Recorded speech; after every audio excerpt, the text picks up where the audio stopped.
Francia sigue en alerta máxima. Además, se confirmó que el hombre que fue asesinado en el día de ayer había sido el cerebro de los ataques del viernes pasado en París. En las últimas horas, el gobierno francés advirtió sobre posibles ataques con armas químicas. El desarrollo de este tema y ya lo analizamos. El gobierno de Francia confirmó que el belga Abdelhamid Abaoud, cerebro de los atentados en París del viernes pasado, murió en uno de los operativos terroristas realizados en el barrio Saint-Denis. Le procureur vient de le confirmer. Nous savons aujourd'hui que Abaoud, le cerveau de ces attentats, l'un des cerveaux, car il faut être particulièrement prudent, et nous savons les menaces, se trouvait parmi les morts. Se supo que el terrorista abatido estaba vinculado con diferentes organizaciones que operan en distintos países de la Unión Europea y que se movía con mucha libertad, cruzando permanentemente fronteras sin ser descubierto, pese a estar fichado y buscado por la policía. El primer ministro francés, ante la Asamblea Nacional, advirtió que el Estado Islámico puede atacar nuevamente al país utilizando armas químicas o biológicas. Ce qui est nouveau, ce sont les modes opératoires. Les façons de frapper, de tuer évoluent sans cesse. L'imagination macabre des donneurs d'ordre est sans limite. Fusils d'assaut, décapitation, bombes humaines, armes blanches ou tout à la fois. Perpétrés par des individus ou des commandos, cette fois-ci particulièrement organisés. Et il ne faut aujourd'hui rien exclure, nous l'évoquions hier. Et je le dis bien sûr avec toutes les précautions qui s'imposent.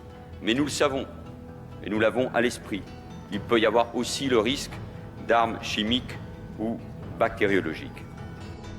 Tras los atentados del viernes en París, el presidente de Francia impulsa un proyecto de ley para extender a 3 meses la declaración del estado de excepción y que además contempla nuevos poderes para el Estado en la lucha contra el terrorismo.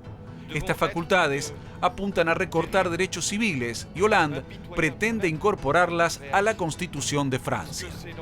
Algunos puntos del proyecto implican realizar allanamientos sin orden judicial en domicilios privados e impedir la circulación de vehículos y personas por determinadas áreas. También se podrá expulsar del país y retirar la nacionalidad francesa y arrestar a quienes se considere una amenaza pública. El gobierno podrá cerrar teatros, cines y todo tipo de locales y podrá declarar ilegales reuniones públicas. La prensa no quedó afuera. Se podrá controlar los medios de comunicación y bloquear páginas web.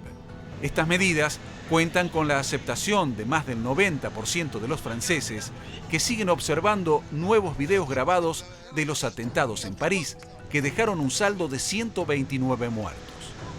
El temor a nuevos atentados terroristas llegó también al Parlamento belga, que reforzó su seguridad a una magnitud pocas veces vista en la historia.